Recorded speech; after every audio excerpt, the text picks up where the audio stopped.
ሰላም ጤና ይስጥልን አድማጭ ተመልካቾቻችን ታህሳስ 28 2018 ዓ.ም ዕለታዊ መረጃዎችና ዘገባዎችን ይዤ መጥቻለሁ። እንኳን ለ2018 ዓ.ም የገና በዓል በሰላም አደረሳችሁ። በዓሉ የሰላም የጤና እንዲሆንላችሁ በድጋሚ ምኞቴን መግለጽ እፈልጋለሁ። በዚህ ሰዓት የተለያዩ መረጃዎችን ይዣለሁ። ከያዝኳቸው መረጃዎች መካከል በጠዋት ከባድ ውጊያ ሲደረግባቸው በነበሩት የወሎ ቀጠናዎች በተለይ ምዕራብ ወሎ የአካባቢዎች ያለውን አጠቃላይ አሁን ሁኔታ በተመለከተ ዝርዝር መረጃዎች ከቦታው አሰናድቻለሁ። እሱም በቅደም ተከተል የምትሰሙት ይሆናል። በመቅደላ ወረዳ ያለውን አጠቃላይ ውጊያ በተመለከተና የደረሰውን ሰብአዊ፣ ቁሳዊ፣ ወታደራዊ ኪሳራ እንዲሁም በተንታ ሳይንት አጅባር የደረሰውን አጠቃላይ ወታደራዊ ኪሳራና አሁናዊ ሁኔታውን በተመለከተ እንደዚሁም ደግሞ በጃማ ወረኢሉ፣ ከለላ፣ ለገሂዳና ሌሎች የምዕራብ ወሎ ወረዳዎች አካባቢ ያለውን አጠቃላይ ዘመቻ በተመለከተ ዝርዝር መረጃ ይዣለሁ። መረጃውን እየተከታተላችሁ አብራችሁ እንድትቆዩ ነው በአክብሮት የምጋብዛችሁ። እንደዚሁም ደግሞ ወደ ኢትዮጵያ ድንበር ሊገባ ሲል ከፍተኛ ቁጥር ያለው የጦር መሳሪያ በቁጥጥር ስር ውሏል። ከዚህ ጋር በተያያዘም ያሉ መረጃዎችን በዝርዝር አደርሳችኋለሁ። የአፍሪካ ቀንድ መረጃዎቻችንም እንደዚሁ አሰናድቻለሁ። አጫጭር የአፍሪካ ቀንድ መረጃዎቻችን ይዣለሁ። እነሱንም የምትሰሟቸው ይሆናሉ። ኤርትራ ምላሽ ሰጥታለች። ባለፈው እሁድ በብላቴ ወታደራዊ ማሰልጠኛ ትምህርት ቤት በነበረ ምርቃት መርሃ ግብር ላይ የቀይ ባህር አፋርን እና አሰብን ጨምሮ የቀይ ባህር ቀጠናዎች ወደ ኢትዮጵያ ያካለለውን ካርታ ለወታደራዊ አዛዦች ከተመራቂዎች ስጦታ መሰጠቱ ይታወቃል። ይህንን በተመለከተ ጉዳዩ መነጋገሪያ ሆኗል። ኤርትራ ምላሽ ሰጥታለች። እሱንም ይዣለሁ። ከዛ ባሻገር እንደዚሁ ወደ አዲስ አበባ ስንመለስ የ11ዱም እዝ አዛዦች በመከላከያ ወደ አዲስ አበባ ስብሰባ መጠራታቸውን የሚገልጽ መረጃዎችን ጨምሮ የተለያዩ ወታደራዊ፣ ፖለቲካዊ፣ ዲፕሎማሲያዊ እንዲሁም ደግሞ ቀጠናዊ መረጃዎችን እየተከታተላችሁ አብራችሁ እንድትቆዩ ነው በአክብሮት የምጋብዛችሁ። ሀሳብ አስተያየቶችን እያደረሳችሁ ስለሆነ በእጅጉ ነው የማመሰግነው። እንግዲህ ዛሬ የነበረውን ዘመቻ በተመለከተ በዋናነት እንግዲህ የብልጽግና ባለስልጣናት እንደገና ድንጋጤ ውስጥ ገብተዋል። አንዳንዶቹ የገና በዓልን ሳያከብሩ ተበትነዋል። የሚሊሻ ኃይላቸውም ተበትኖባቸዋል። ከበባ ውስጥ የገቡ የብልጽግና ባለስልጣናት መኖራቸውንም የሚገልጹ መረጃዎች አብረው ወጥተዋል። አሁን ፋኖ ተበትኗል፣ ፋኖ ቆሞ መዋጋት አይችልም የሚል ሰሞነኛ በተለያዩ አካባቢዎች የህዝብ መድረክ በሚል በፋኖ ላይ ጸረ ፋኖ የፕሮፓጋንዳ ዘመቻዎች መከፈታቸው ይታወቃል። ምስክር ወይም ደግሞ እማኞችን በመንግስት ሚዲያዎች በማቅረብ ፋኖን ማውገዝ እና ፋኖ የህዝብ ጥያቄ የሌለው አድርጎ ማየትና እንዲሁም ደግሞ በውጊያው ተዳክሟል፣ እንዲሁም ደግሞ አብዛኞቹን አካባቢ ተቆጣጥረናል የሚሉ ፕሮፓጋንዳው እየተሰሩ ባሉበት ሰዓት በ11 የተለያዩ ቦታዎች ላይ ምናልባት የውጊያዎቹ ቀጠና ከዛ ከፍ ይላል። በ11 የተለያዩ ወረዳዎች ላይ የተቀናጀ ጥቃት መክፈት በፋኖ ቅድ ይሄ ለብልጽግና ከፍተኛ ድንጋጤ ፈጥሯል። ከዛ ባሻገር ወደ ፋኖ አንድነት እየመጣ ያለውንም ሂደት በተመለከተ እንደዚሁ ዛሬ በወሎ ቀጠና በጃማ፣ በወረኢሉ፣ በከለላ፣ በመቅደላና በአካባቢ የነበሩ ውጊያዎች ሁለቱም የፋኖ ድርጅቶች በጋራ ያደርጓቸው ዘመቻዎች መሆናቸው ሲታይ ያው እንግዲህ ጉዳዩ እየሰከነ ወደ አንድነት እየመጣ እርስ በርስ ካለው ሽኩቻና መገፋፋት አንድ ደረጃ ከፍ እያለ መምጣቱን ያሳያል። ይሄ እንዳይመጣ ነው እንግዲህ መጠነ ሰፊ ዘመቻዎች ሲደረጉ የነበሩት በተለያዩ አካባቢዎች በውስጥ ሰርጎ ገቦች እንዲሁም ደግሞ በዘመቻዎችና በሌሊት የጸረ ሽምቅ ዘመቻዎች የፋኖን አንድነት አንድ ሳይሆን ኃይልና አዛባ በሚል ነው ወታደራዊ ዘመቻ እየተደረገ ያለው። እንግዲህ የዛሬው ውሎ ከዚህ ይለያል። ወደ መረጃዎቹ ሄዳለሁ። እነዚህን የግንባር መረጃዎች ወደ ኋላ ደርሳለሁ። ከዛ በፊት እንግዲህ የአማራ ማህበር በአሜሪካ መግለጫ አውጥቷል። ሳምንታዊ ሪፖርቱን አውጥቷል። የአማራ ማህበር በአሜሪካ ከታህሳስ 20 እስከ ታህሳስ 26 ያሉትን የ7 ቀናት የጦርነትና የሰብአዊ መብት ሁኔታዎችን በተመለከተ ዝርዝር ሪፖርት አውጥቷል። ዛሬ በወጣው ሪፖርት ማህበሩ በ11 ዞኖች በአማራ ክልልና በ34 ወረዳዎች በተደረገው ውጊያ የደረሰውን ሰብአዊ፣ ቁሳዊ፣ ወታደራዊ ኪሳራ እንዲሁም ደግሞ በሲቪሊያን ላይ የተፈጸሙ የመብት ጥሰቶችን በተመለከተ ዝርዝር ሪፖርቶችን ይዞ ወጥቷል። ማህበሩ በአማራ ክልል ከተጠቀሱት ዞኖችና ወረዳዎች ባሻገር እንደዚሁም አሁን ህወሓት በኃይል በያዛቸው የራያ አለማጣ፣ የኮረም አካባቢዎች የህወሓት ታጣቂዎች የፈጸሟቸውን ሰብአዊ መብት ጥሰቶችም አካቷል። በዛ አካባቢ የሰዎች የንጹሃን መገደል በታጣቂዎቹ የሃይማኖት አባቶች እስራትና ወከባንም የተመለከቱ ሪፖርቶችን ይዞ ወጥቷል። ከዛ ባሻገር እንደዚሁ በኦሮሚያ ክልል በጅማ ዞን ጌራ ወረዳ ያለውን እንዲሁም ደግሞ በወለጋና አካባቢ ያሉትንም በአማራ ተወላጆች ላይ እየተፈጸሙ ያሉ የሰብአዊ መብት ጥሰቶችን በዝርዝር ይዞ ወጥቷል። በአማራ ክልል በዋናነት በተለያዩ ወረዳዎች እንደዚሁ በተለይ ራያ ባላ፣ ቡግና፣ ስናን ወረዳ፣ አዋበል፣ ያዩ ጓጉሳ፣ ምዕራብ ደንቢያ ጨምሮ በእነዚህ ወረዳዎች በንጹሃን ላይ የተፈጸሙ ግድያዎችን በስም ዝርዝርና በቦታ በሁኔታ ዝርዝር ሪፖርት ይዞ ወጥቷል። 3 የድሮን ጥቃቶችም በዚህ በተጠቀሰው ጊዜ ከታህሳስ 20 እስከ ታህሳስ 26 መፈጸማቸውንም እንደዚሁ እና በድሮን ጥቃቶቹ የደረሱ ጉዳቶችንም ሪፖርቱ አካቶ ይዞ ወጥቷል። በዋግ ኽምራ ዞን ኮረም ከተማ የህወሓት ታጣቂዎች የፈጸሙትን ጥቃት የህወሓት ታጣቂዎች በራያ የአባቶችና ካህናት ስርዓት እንዲሁም ደግሞ በአዲስ አበባ በታዳጊዎች ላይ ያለው የጾታዊ ተጋላጭነትንም የተመለከተ ሪፖርት ይዞ ወጥቷል። ማህበሩ እንግዲህ ልታነቡት ትችላላችሁ። በየሳምንቱ በሚያወጣቸው ሪፖርቶች የሰብአዊ መብት ሰነዶችን እንግዲህ በዚህ መንገድ ለታሪክ እንዲቀመጡ እያደረገ ነው የሚገኘው ማህበሩ። ሌላው መረጃችን የጦር መሳሪያ በቁጥጥር ስር ዋለ የሚል ነው። ወደ ኢትዮጵያ ድንበር ሊገባ የነበረ ከፍተኛ ቁጥር ያለው የጦር መሳሪያ በቁጥጥር ስር መዋሉን የመረጃ ምንጮች ገልጸዋል። ከደቡብ ሱዳን ወደ ኢትዮጵያ ሊገባ የነበረ የጦር መሳሪያ ነው ድንበር ላይ በቁጥጥር ስር መዋሉ እየታወቀው። የጦር መሳሪያው የቀረበው በሱዳን ወታደሮች እና በሱዳን መንግስት እንደሆነ የሚገልጹት መረጃ ምንጮቹ የሱዳን ሰራዊት ወደ ኢትዮጵያ የጋምቤላ ክልል ይህንን ከፍተኛ ቁጥር ያለው የጦር መሳሪያ በማስገባት በጋምቤላ አካባቢ ያለው የጎሳ ግጭት ተባብሶ እንዲቀጥል ለማድረግ እና የቀጠናው ትርምስ እንዲቀጥል ለማድረግ ነው። ከዚህ ጀርባ እንግዲህ እስከ ግብጽ ድረስ የተዘረጉ እጆች እንዳሉበትም የሚገልጹ መረጃ ሰጪዎች አሉ። በደቡብ ሱዳን የአኝዋክ ተወላጅ ጄኔራሎች በኩል ለአኝዋክ ታጣቂዎች በኢትዮጵያ በጋምቤላ ውስጥ ለሚኖሩት ማለት ነው እንዲደርስ ታስቦ የተጫነ መሳሪያ እንደነበር መረጃዎች ጠቁመዋል። በጋምቤላ ሁለተኛ ዙር ግጭት ሊቀሰቀስ ይችላል፣ ዝግጅቶች እየተደረጉ ነው በተለያዩ አካባቢዎች የሚሉ መረጃዎች ወጥተዋል። ባለፈው 2 ሳምንት በነበረው ግጭት ከ69 በላይ ሰዎች መገደላቸውን የሚገልጹት የመረጃ ምንጮች የፖሊስ ኮሚሽን ጨምሮ እንግዲህ እነዚህ ቁጥር ያላቸው ሰዎች ተገድለዋል። ጦርነቱን ተከትሎ ደግሞ የክልሉ የፖሊስ ኮሚሽን በቁጥጥር ስር ውሏል። ጋምቤላ ከተማ ውስጥ አሁን የታጣቂዎች ዝግጅት አለ ነው የሚሉት የጋምቤላ ከተማ የመረጃ ምንጮች። በጋምቤላ ከተማ 01፣ 02፣ 03፣ 04 ተብሎ በሚጠሩት ቀበሌዎች ባሉት ቀበሌዎች የኒዮር ጎሳ አባላት እነሱም ዝግጅት እያደረጉ ነው። በሌላው የጋምቤላ ከተማ 05 ተብሎ በሚጠራው ቀበሌ ደግሞ የአኝዋክ ተወላጆች እንደዚሁ ዝግጅቶችን እያደረጉ መሆናቸውን ደገኛ ተብለው በእነሱም የጥቃት ኢላማ ውስጥ የገቡ የመረጃ ምንጮች ይህንን ገልጸዋል። እንግዲህ ጉዳዩ አሳሳቢ ነው። ከደቡብ ሱዳን ፓቻላ ተብሎ ከሚጠራው አካባቢ የሚነሱ በርካታ የጦር መሳሪያዎች ወደ ጋምቤላ ከተማ በተለያየ መንገድ እየገቡ እንደሆነ የወጡ መረጃዎች ያሳያሉ።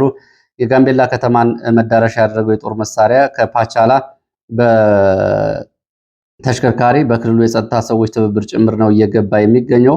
በደቡብ ሱዳን የሚገኙ የአኝዋክና የኒዮር ባለስልጣናት በጋምቤላ የሚገኙ ጎሳዎችን እያስታጠቁ ነው። ባለፈው ሳምንት ከደቡብ ሱዳን ከ1500 በላይ የኒዮር ታጣቂዎች ከ500 በላይ የአኝዋክ ተዋጊዎች ወደ ኢትዮጵያ ድንበር ዘልቀው መግባታቸውንም መረጃ ምንጮቹ ገልጸዋል። በዋናነት ኢታንግ ተብሎ በሚጠራው የጋምቤላ ክልል አንድ ወረዳ ውስጥ የሁለቱም ታጣቂዎች በብዛት ተሰማርተው ይገኛሉ። ከሱዳን የገቡት ከኢታግ እስከ አቦሎ ድረስ ስምሪት ወስደው የሚንቀሳቀሱ ታጣቂዎቹ ሁሉም በየፊናቸው ከፍተኛ የሆነ ወታደራዊ ዝግጅት እያደረጉ ነው የሚገኙት። የጋምቤላ ክልል እንግዲህ ከደቡብ ሱዳን የአኝዋክ ባለስልጣናት ጋር በመነጋገር የክልሉ ፕሬዝዳንቷ ማለት ነው የጎሳውን አባላት እያስታጠቀች ነው የሚሉ ክሶችና ወንጀላዎች ከኒዮር ተወላጆች ሲመጡ፣ በሌላ በኩል ደግሞ የኒዮር ተወላጆችን ደግሞ በደቡብ ሱዳን እየታጠቁ ነው የሚል በተቃራኒ የጎሳዎችም ከሱዳን ድጋፍ እያገኙ ነው ከሱዳን ወታደሮች እና ከጎሳው ተወላጆች የሚል መረጃ ነው እየወጣ ያለው። የጋምቤላ ጉዳይ እጅግ አሳሳቢ ነው። አሁን በቀጥታና በተዘዋዋሪ ደቡብ ሱዳን ጭምር እንዲሁም ደግሞ በደቡብ ሱዳን የሚገኙ የኒዮር ጎሳ ባለስልጣናት፣ የአኝዋክ ጎሳ ባለስልጣናት በቀጥታና በተዘዋዋሪ የሚሳተፉበት ቀጠና ሆኗል ግጭቱ። አሁንም ዝግጅቶች አሉ። እጅግ አሳሳቢ እንደሆነ የመረጃ ምንጮች ገልጸዋል። ወደ ሌሎች መረጃዎች ሲሄድ የመከላከያ አዛዦች በአዲስ አበባ ስብሰባ ጠርተዋል የሚል መረጃ ነው ያለው። የሁሉም 11ዱም እዞች አዛዦች ወደ አዲስ አበባ ለስብሰባ መጠራታቸውን የመረጃ ምንጮች ገልጸዋል። 11ዱም መከላከያ አዛዦች ወደ አዲስ አበባ ለስብሰባ የጠሩት በምን ጉዳይ እንደሆነ የታወቀ ነገር የለም። ይህ እንግዲህ ካለው አጠቃላይ ወታደራዊ እንቅስቃሴ ከአፍሪካ ቀንድ ጋር በተያያዘ ሊሆን ይችላል የሚል ግምት ነው ያላቸው የመረጃ ምንጮቹ። ወደ ግንባር መረጃዎች በቀጥታ ሲሄድ ወደ ምዕራብ ወሎ እንግዲህ በተለያዩ ወረዳዎች ያለውን መረጃ በቅደም ተከተል ወደ እናንተ አደርሳለሁ። በምዕራብ ወሎ በተለያዩ ወረዳዎች ከሌሊቱ 10 ሰዓት በአንዳንዶቹ አካባቢዎች ከሌሊቱ 11 ሰዓት ጀምሮ ውጊያዎች እየተደረጉ ነው የዋሉት። በውጊያው እንግዲህ ሁለት ወረዳ ሚሊሻ ኃይል ሙሉ በሙሉ መበተኑን መረጃዎች ይጠቁማሉ። ኦራል ተሽከርካሪ ከጫናቸው ወታደሮች እና ከወታደራዊ አዛዥ ጋር እንደዚሁ ከጥቅም ውጭ ሆኗል። በቃጠሎ ምክንያት ውድመት ደርሶበታል። በብልጽግና ላይ ከፍተኛ ድንጋጤ የፈጠረ ዘመቻ ነው የውሎ ዘመቻው ተብሏል። ፋኖ ቆሞ መዋጋት የማይችልበት ደረጃ ላይ ደርሷል ሲል የነበረው ብልጽግና በተመሳሳይ ሰዓት በ11 ወረዳዎች በ13 ግንባሮች ፋኖ በከፈተው ጥቃት ድንጋጤ ውስጥ ስለመግባቱ መረጃዎቹ ይጠቁማሉ። ዘመቻው በመቅደላ፣ በጃማ፣ በከለላ፣ ወረኢሉ፣ ለገሂዳ በሁለቱ የፋኖ አደረጃጀቶች በአማራ ፋኖ ህዝባዊ ድርጅትና በአማራ ፋኖ ብሔራዊ ኃይል ጥምረት ሲደረግ ተንታና ጅባር አካባቢ አምባሰልን ጨምሮ ደግሞ የአማራ ፋኖ ብሔራዊ ኃይል ምኒልክ ዕዝ የተለያዩ ሻለቆችና በተለይ የደጋው መብረቅ ስምሪት ወስዶ ውጊያ ማድረጉን እንደዚሁ የፋኖ አደረጃጀቶች የተገኘው መረጃ ያሳያል። ዘመቻው እንግዲህ በዋናና በጊዜያዊ ካምፖች እና ማዘዣ ጣቢያዎች ላይ እና በወታደራዊ የግንኙነት መስመሮችን ቀድሞ በመቆጣጠር የተከፈተ ዘመቻ ነው ሲሉ የሚገልጹት የመረጃ ምንጮች ዘመቻው ዘመቻ ራምቦ ወይም ደግሞ ዘመቻ ስንታየሁ ማሞ መታሰቢያ ተደርጎ ነው የተሰየመው። እንግዲህ በዚህ ዘመቻ በተለያዩ አካባቢዎች የተደረጉትን ውጊያዎች በተመለከተ እስካሁን ድረስ የወጡትን መረጃዎች በዚህ መንገድ ወደ እናንተ አደርሳለሁ። የመጀመሪያው መቅደላ ወረዳ ነው። እንግዲህ መቅደላ ወረዳ ከሌሊቱ 8 ሰዓት ጀምሮ ውጊያ ሲደረግ እንደነበር የሚገልጹት የዓይን እማኞች መቅደላ የነበረውን ውጊያ በተመለከተ ለተከታታይ 8 ሰዓታት ያለማቋረጥ የተደረገ ውጊያ ነው። ከሌሊቱ 8 ሰዓት እስከ ረፋዱ 5 ሰዓት ድረስ ውጊያ ተደርጓል። መከላከያ፣ አድማ ብተናና ሚሊሻ ማሻ ከተማ መግቢያ ላይ የሚገኘውን ገብርኤል ተራራን እንደ ምሽግ በመጠቀም ደግሞ ይህን ተራራ በመያዝ ወደ ፋኖ ወደ ከተማው ዘልቆ እንዳይገባ ብርቱ መከላከል ሲያደርግ ነበር። ፋኖ እንግዲህ ተከታታይ ማጥቃት በማድረግ ከ25 በላይ የሚሊሻና የአድማ ብተና አባላት ሙትና ቁስለኛ ማድረግ ከተማውን እና የገብርኤል ተራራን ሙሉ በሙሉ መቆጣጠሩ ነው የተገለጸው። እንደ የዓይን እማኞች ገለጻ ከሆነ በዛሬ በማሻ ከተማ በርካታ የሚሊሻ አባላት እንደዚሁ የቀብር ስነስርዓት መፈጸሙንም እንደዚሁ ገልጸዋል። በፋኖ በኩል እንደዚሁ ከተንታ ድጋፍ ለመከላከያ ለአድማ ብተናና ለሚሊሻ ሊሰጥ የነበረ ተሽከርካሪ ኦራል እንደዚሁ ተንታ ከተማ መግቢያ ዳገት ላይ እንደዚሁ ጥቃት ተፈጽሞ ወታደራዊ አዛዥን ጨምሮ ጉዳት መድረሱን መረጃዎች ጠቁመዋል። የወረዳው የብልጽግና ባለስልጣናት የኮሶ ተብሎ ወደሚጠራ አካባቢ የተወሰኑት የሸሹ ሲሆን ሌሎች ደግሞ ወደ ተለያዩ አካባቢዎች ሸሽተዋል። የኮሶ ተብሎ ወደሚጠራው ደጋማ አካባቢ የሸሹት የብልጽግና ባለስልጣናት ከሰዓት በኋላ ከበባ ውስጥ የገቡ እንዳሉ መቅደላ አካባቢ የወጡ መረጃዎች ያሳያሉ። መቅደላ ላይ ያለው በተመለከተ እንግዲህ መቅደላ ማሻ ከተማ ከሌሊቱ 8 ሰዓት ጀምሮ ሙሉ በሙሉ በፋኖ ቁጥጥር ስር ገብቷል። ከባድ ወታደራዊ ኪሳራ ደርሷል። በመከላከል ላይ የደረሰው ጉዳት እንግዲህ ከላይ እንደተገለጸው ከተንታ ለድጋፍ ሲመጣ የነበረ አንድ ኦራል ወታደራዊ ተሽከርካሪ ወድሟል፣ ተቃጥሏል። ኦራል ላይ የነበሩ ወታደሮችም ጉዳት አስተናግደዋል፣ ወታደራዊ አዋጊን ጨምሮ። ኦራሉ የወደመበት ልዩ ቦታ እንግዲህ ማን ነው የሚለውን በተመለከተ ገናቲት ተብሎ በሚጠራ ማሻ ከተማ መግቢያ ዳገታማ ቦታ ላይ ነው ጥቃት ተፈጽሞበት ጉዳት እየደረሰው። ከማሻ ከተማ ቀሪው ኃይል ለቆ ወጥቷል። ሚሊሻው ተበትኗል። በመቅደላ ወረዳ ከወረዳው ዋና ከተማ ማሻ ባሻገር ደብረ ዘይት፣ ኮሬብ የተባሉ 3 ከተሞች የሚገኙ ጊዜያዊ ካምፖችን በፋኖ ተይዘዋል። እንግዲህ እስከዚህ ሰዓት ድረስ መቅደላ ከተማ እና ወረዳው ሙሉ በሙሉ በፋኖ ቁጥጥር ስር ገብቷል። የመቅደላ ከተማ ዋና ከተማ የወረዳው ማሻን ጨምሮ። ወደ ተንታ ወረዳ ስንሄድ በተንታ ወረዳ 3 ቦታዎች ላይ ውጊያ ሲደረግ ነው ያመሸው። ከኩታበር በከስከስ በረሃ ወደ ተለያየን ወደ ተንታ በሚወስደው መንገድ የሚገኙ ጫጫ፣ ጉና፣ በሽሎ የተባሉ ቦታዎች በፋኖ ቀድመው ተይዘው ነው ይሄ ጥቃት የተፈጸመው። የአጅባር ከተማ ሌሊት 10 ሰዓት ወደ 10 ሰዓት ጀምሮ ከአጅባር ከተማ አቅራቢያ ነሆሮ የሚገኘው ካምፕ ጉዳት ደርሶበት የአጅባር ከተማ ንጋት ላይ በፋኖ ቁጥጥር ስር ገብቷል። የአጅባር ጉና ከተለያየን በኋላ ከባድ ውጊያ የተደረገበት ተንታ ከተማ ነው። በተንታ ከተማ ከአጅባር ከተማ 10 ኪሎ ሜትር ርቀት ላይ የምትገኝ ከተማ ነች። በዚህ የሚሊሻ የመከላከያና የአድማ ብተና ጊዜያዊ ማዘዣ ካምፕ ይገኛል። በዚህ ቦታ ብርቱ ውጊያ መደረጉ ታውቋል። ከሶስት አቅጣጫ ከባድ ውጊያ የተደረገበት ተንታ ከተማ ተንታ ላይ እንግዲህ ዋና የሚገኘው ማዘዣ ካምፕ 4 ሰዓት ገደማ በፋኖ ቁጥጥር ስር ሲገባ የካምፕ ውስጥ የነበረ የመንግስት ኃይል ወደ መሀል ከተማ ሄዶ ውጊያ ሲያደርግ ነበረ። ውጊያው ቀጥሎ መሀል ከተማ እና በካምፑ ዙሪያ ጉዳት ደርሷል። ረፋድ 4 ሰዓት ጀምሮ ካምፑን ለቆ የወጣው የመንግስት ኃይል እስከ እኩለ ቀን ድረስ መሀል ከተማ በተደረገ ውጊያ ጉዳት ደርሷል። በትንሹ ከ30 በላይ የመንግስት ወታደሮች አድማ ብተናና ሚሊሻ ሙትና ቁስለኛ ሲሆኑ በፋኖ በኩል የደረሰው ጉዳት አልታወቀም ነው የሚሉት የመረጃ ምንጮች። ሚሊሻው ሙሉ በሙሉ ተበትኗል። ከ30 በላይ መለዮ የለበሱ ወታደሮች አስክሬንና ቁስለኞች መመልከታቸውን የሚገልጹት አንድ ዓይን እማኝ አጅባር የነበረው ቀሪው ኃይል ወደ ጊምባ ተብሎ ወደሚጠራው አካባቢ ማፈግፈጉንና እስከዚህ ሰዓት ድረስ ሁለቱ ወረዳዎች እና ንዑስ ከተሞች በፋኖ ቁጥጥር ስር መሆናቸውን የመረጃ ምንጮች ገልጸዋል። ወደ ከላላ ወረዳ ስንሄድ ከላላ ከተማ ዙሪያ ከባድ ውጊያ ሲደረግ ነው የዋለው። በዚህ ሰዓት በከተማው አቅራቢያ ከባድ ፍጥጫ አለ። ማለዳ ጀምሮ ፋኖ የከተማውን አብዛኛውን ክፍል ተቆጣጥሮ ነበረ። ከሰዓት በኋላ ግን በኋላ ፋኖ ከተማውን ለቆ ወጥቷል። እንግዲህ በውጊያው ያልታወቀ ወታደራዊ፣ ሰብአዊ፣ ቁሳዊ ኪሳራ ደርሷል። ፋኖ ከሰዓት በኋላ ከተማውን ለቆ ወጥቶ ዙሪያውን ይዟል። አሁን በከተማው ዙሪያ ውጥረት እንዳለ ነው የተገለጸው። ለገሂዳ ወረዳ ሉጋማ ተብሎ የሚጠራውና ወይናምባ አካባቢ ውጊያዎች ነበሩ። በሌሊት ከባድ ውጊያ ከተደረገባቸው ከተሞች ውስጥ እነዚህ ይገኛሉ። ወይናምባ ውጊያው ማለዳ ቆሟል። ፋኖ ከሰዓት በኋላ ወይናምባ ከተማን ለቆ ወጥቷል። ሉጓማ ተብሎ የሚጠራው ከተማ ግን አሁንም በፋኖ ቁጥጥር ስር ሲሆን ጊዜያዊ የሚሊሻና የአድማ ብተና ካምፖች በፋኖ መያዛቸው ነው የተገለጸው። የፖሊስ ካምፕ ላይም እንደዚሁ ጥቃት ተፈጽሟል። የጥቃቱ ሁኔታ አልታወቀም። ለጋምቦ ወረዳ ገነቴ አቅራቢያ በተሽከርካሪ ላይ በተፈጸመ የደፈጣ ጥቃትም እንደዚሁ ጉዳት ደርሷል። ጥቃቱን ተከትሎ የቡድን መሳሪያዎች ድብደባ ተደርጓል። በድብደባው የደረሰው ጉዳት በዝርዝር አልታወቀም። በዚህ አካባቢ እንደዚሁ እንግዲህ የቀጠለ ፍጥጫና ውጥረት አለ።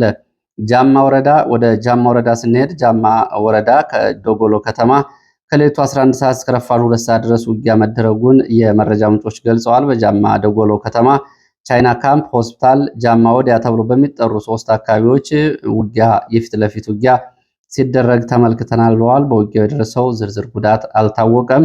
ከ2 ወራት በፊት በዚሁ አካባቢ በነበረ ውጊያ እንግዲህ የወረዳው የሰላምና ደህንነት የጸጥታ ኃላፊ ኮሎኔል በለጠ በውጊያ መገደሉ ይታወቃል። ከዛ በኋላ በዚህ ከተማ ከባድ ውጊያ ሲደረግ ዛሬ የመጀመሪያው ነው።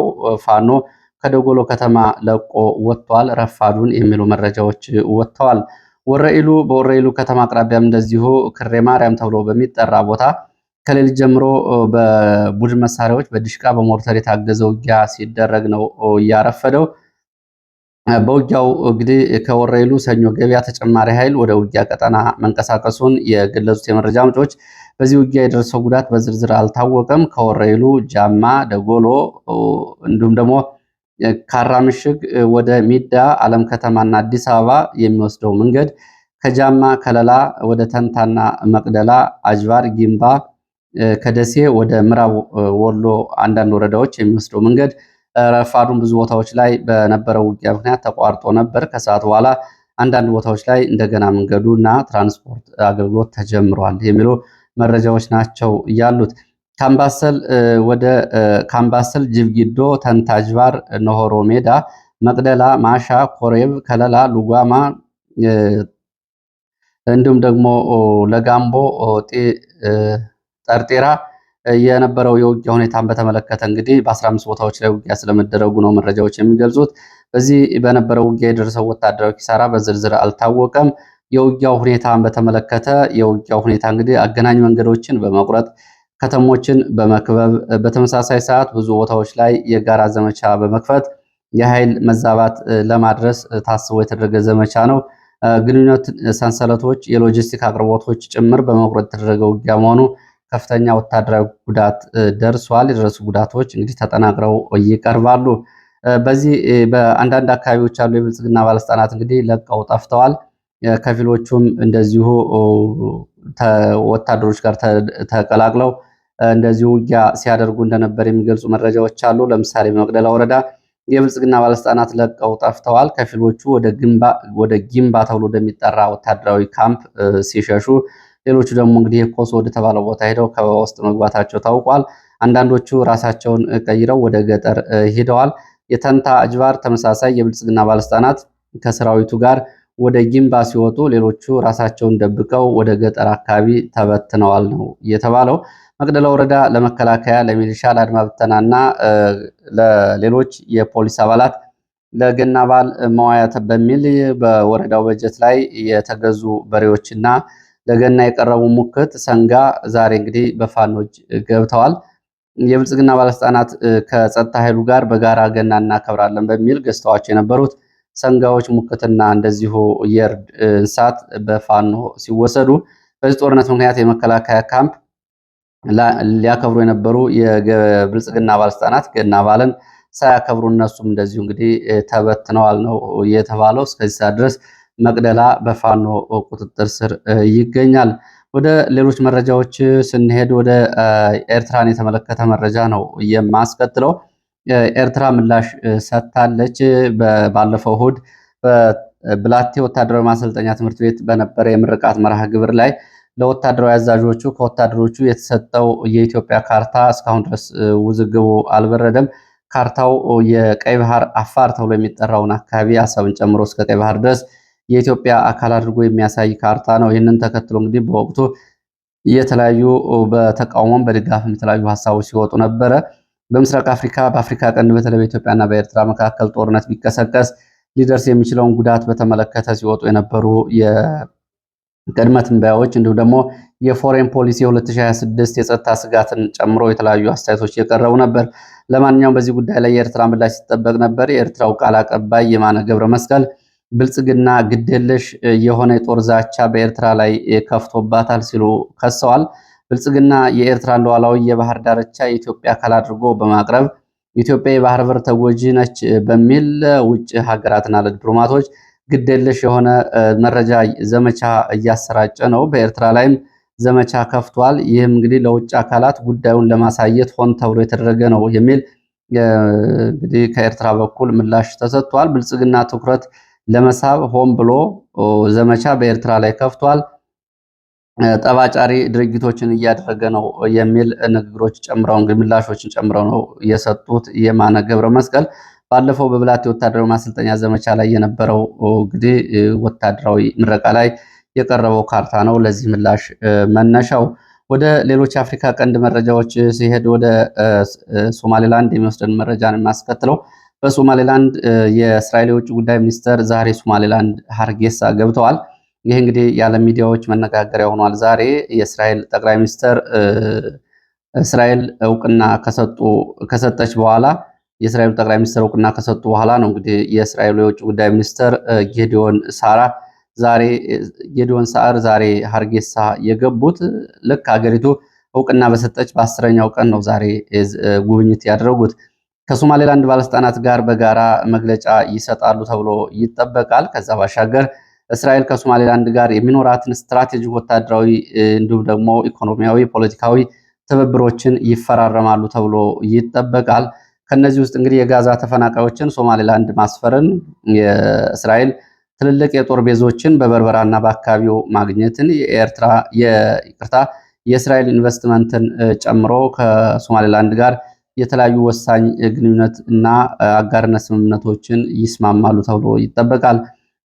የሶማሊላንዱ ፕሬዚዳንት እንግዲህ ያው በቀጣይም ወደ አሜሪካ ይሄዳሉ። እንግዲህ በአሜሪካ ጋር ያላቸው ሁኔታ ከእስራኤል ተከትሎ የሚያሳይ ነው። ዛሬ የእስራኤሉ የውጭ ጉዳይ ሚኒስትር ጌዲዮን ወደ ሀርጌሳ በመጡበት ጊዜ የእስራኤል አየር ኃይል ቀጠናውን ተቆጣጥሮ ውሏል ነው የተባለው። የእስራኤል አየር ኃይል በሶማሌ ላንድ ሀርጌሳና በርበራ ከተሞችን ጨምሮ ስምሪት ሲያደርግ ውሏል ነው የተባለው። የእስራኤል ተዋጊ ጀቶች የሚባሉት ኤፍ-16 አሜሪካ ሰራሽ ተዋጊ ጀቶች ዛሬ በሶማሌላንድ ሰማይ ስምሪት ወስደው ታይተዋል። በቡድንና በተናጠል ከሀርጌሳ እስከ በርበራ ድረስ አውሮፕላኖቹ በረራ እንዲሁም ደግሞ የአየር ስምሪት ሲያደርጉ ነው የዋሉት። እንግዲህ አፍሪካ ቀንድ ያለው ሁኔታ ይህንን ነው የሚመስለው። የሶማሌላንድ ከጅቡቲ ጋር ያላትን ግንኙነት እንዲሁም ደግሞ ዲፕሎማሲያዊ ግንኙነቱን በይፋ አቋርጣለች። በዛሬው ዕለት የጅቡቲ አውሮፕላን ወደ ሶማሌላንድ ሀርጌሳ እንዳይበር እንደዚሁ ፍቃዱን ከልክላለች። ሶማሌላንድ ያው ባለፈው ጅቡቲ ለእስራኤል የሰጠችውን እውቅና በመቃወም አምባሳደሯን መጥራቷ ይታወቃል። በዛ የሚገኘውን ጊዜያዊ ቢሮዋን መዝጋቷ ይታወቃል። ሶማሌላንድም ይህንን እርምጃ ወስዳለች። ለሰዓት ከተለያዩ አካባቢዎች በማሰባሰብ ያቀረብኳቸው መረጃዎች እነዚህ ናቸው። ስለተከታተላችሁ በእጅጉ አመሰግናለሁ። በሌላ ተመሳሳይ መርሃ ግብር እስከምንገናኝ ከሚሴ